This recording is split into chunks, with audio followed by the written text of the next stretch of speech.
আউযু বিল্লাহি মিনাশ শাইতানির রাজিম বিসমিল্লাহির রহমানির রহিম। পরম করুণাময় আল্লাহর নামে শুরু করছি। আল্লাহ পাক কোরআনে কারিমের ভিতরে বলেন, ইন্না কারুনা কানা কওমি মূসা ফাবাগা আলাইহিম। নিশ্চয় কারুন ছিল মূসা আলাইহিস সালামের গোত্রের লোক, সে মানুষের প্রতি জুলুম করা শুরু করলো। ওয়া আতাইনাহু মিনাল কুনুসি মা ইন্না মাফাতিহাহু লাতুনু বিল উসবাতি উলুল কুওয়া। আমি কারুনকে এত পরিমাণ ধনসম্পদ দান করেছিলাম, যেই ধনসম্পদের সিন্ধুকের চাবি বহন করতে কয়েকটা মানুষের জন্য কষ্টসাধ্য হয়ে যেত। অর্থাৎ কারুনের যে পরিমাণ ধনসম্পদ আল্লাহ তাকে দিয়েছিলেন, এই ধনসম্পদ এর যে গুদামের যে চাবি, এই চাবি কয়েকজন মানুষ, তাফসিরে আছে 40 জন মানুষ বহন করত। তারপরে ওই 40 জন মানুষের জন্য কষ্টসাধ্য হয়ে যেত। সেই সময় দিনদার লোকেরা বললেন, ইযা ক্বালা লাহু কওমুহু লা তাফরাহ ইন্নাল্লাহা লা ইউহিব্বুল ফারিহিন। কারণ আল্লাহ তোমাকে এত ধনসম্পদ দান করেছে, তুমি এটার অহংকার করো না। আল্লাহ কিন্তু অহংকারকারীকে কখনো পছন্দ করেন না। অবতাগি ফিমা আতাকাল্লাহু দারুল আখিরাত ওয়ালা তানসা নাসিবাকা মিনাদ দুনিয়া আহসিন কামা আহসানাল্লাহু ইলাইকা ওয়ালা তাবগিল ফাসাদ। এবং দিনদার লোকেরা কারুনকে বলতে লাগলেন, আল্লাহ যে তোমাকে এত ধনসম্পদ দিয়েছে, এই ধনসম্পদ দিয়ে তুমি আখিরাতের ঘর বানাও, দুনিয়াটা ভুলে যেও না। অর্থাৎ তুমি দান সদকা করো, আর দুনিয়া তোমার যেটা রাখার দরকার সেটা তুমি রাখো। আর তুমি মানুষের প্রতি অনুগ্রহ করো, যেমন করে আল্লাহ পাক তোমার প্রতি অনুগ্রহ করেছে, তুমিও সেভাবে মানুষের প্রতি অনুগ্রহ করো। আর সন্তানের কর্মকাণ্ড করো না।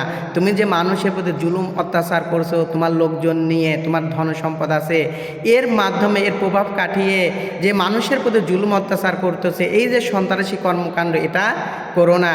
ইন্নাল্লাহা লা ইউহিব্বুল মুফসিদিন। আল্লাহ কিন্তু কখনো সন্ত্রাসীদেরকে ভালোবাসে না। কারণ এই কথার উত্তরে বললেন, ক্বালা ইন্নামা উতিতুহু আলা ইলমিন ইনদি। এই ধন সম্পদ সব আমার নিজের জ্ঞানের মাধ্যমে করেছি। অর্থাৎ আমার নিজের জ্ঞানের মাধ্যমে বুদ্ধি খাটিয়ে এত সম্পদের মালিক আমি হয়েছি। তিনি আল্লাহ পাকের অনুগ্রহটা অস্বীকার করলেন, নিজের ক্যারিটটা দেখালেন। আল্লাহ পাক বলেন, আওয়ালাম ইয়ালাম আন্নাল্লাহা ক্বাদ আহলাকা মিনাল কুরুনি মান হুয়া আশাদ্দু মিনহু কুওয়াতান আকসারু জামাআ। কারণ কি জানে না? কারণ একসময় তাওরাতের হাফেজ ছিল, দিনদার ছিল। যখন অর্থ সম্পদ হওয়ার পরে সে পথভ্রষ্ট হয়েছে। এজন্য কারণ আল্লাহ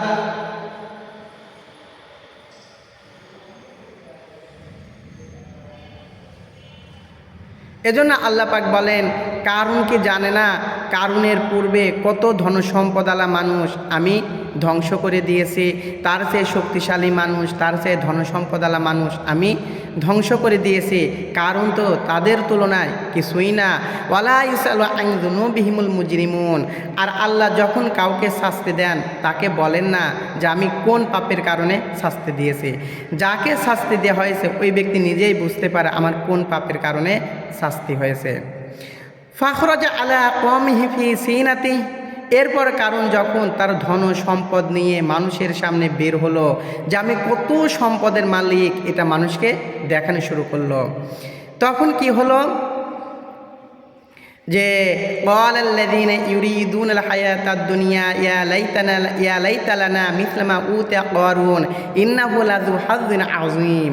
যারা দুনিয়ামুখী লোক তারা বলতে লাগলেন, কারুনের কত ধনসম্পদ, আমাদেরও যদি এত ধনসম্পদ থাকতো কতই না ভালো হতো। আর কারণ কতই না সৌভাগ্যবান একজন মানুষ। তারা দুনিয়া লোভী যারা মানুষ, তারা এই কথাগুলো বলতে লাগলেন। ওয়াকালাল্লাযীনা উতুল ইলমা ওয়াইলাকুম সাওয়াবুল্লাহি খায়রুল লিমান আমানা আমিলা সালিহান ওয়ালা ইলাক্কাহা ইল্লাস সাবিরুন।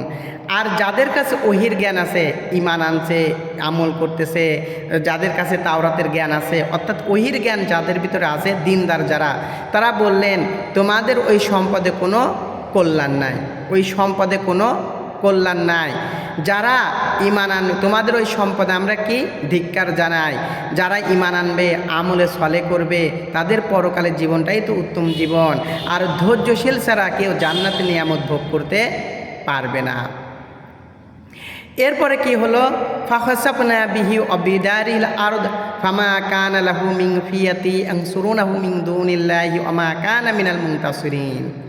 এরপরে যখন কারণ তার ধনসম্পদ নিয়ে সে যখন মাটির নিচে বসে যাচ্ছে, মাটির নিচে ধ্বংস হয়ে যাচ্ছে, তখন কারণকে বাঁচানোর জন্য কেউ এগিয়ে আসলো না।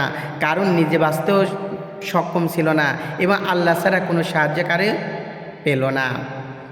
وأصبح الذين تمنوا مكان بالأمس يقولون ويكأن الله يبسط الرزق لمن يشاء من عباده ويقدر لولا أمن الله علينا لخسف بنا ويكأنه لا يفلح الكافرون। গতকাল যারা বলছিল যে কারুনের মতো যদি সম্পদ আমাদের থাকতো কতই না ভালো হতো, পরের দিন সকালেই তারা বলতে লাগলেন আল্লাহ পাক আমাদেরকে বাঁচিয়েছেন, আল্লাহ পাক যদি আমাদের প্রতি অনুগ্রহ না করতেন, আমাদের প্রতি যদি দয়া না করতেন, তাহলে কারুনের মতো কি হয়ে যেতাম, আমরাও ধ্বংস হয়ে যেতাম। আল্লাহ পাক যাকে ইচ্ছা তাকে রিজিক প্রশস্ত করে দেন, আবার যাকে ইচ্ছা তার রিজিক সংকুচিত করে দেন। আর কাফেররা কখনো সফলকাম হতে পারে না। এভাবে করে আল্লাহ পাক কারুনকে ধ্বংস করে দিয়েছিল। এখান থেকে কি শিক্ষা, যে ধনী আর ধন ও সম্পদ নেই এগুলো কখনো অহংকার করতে হয় না।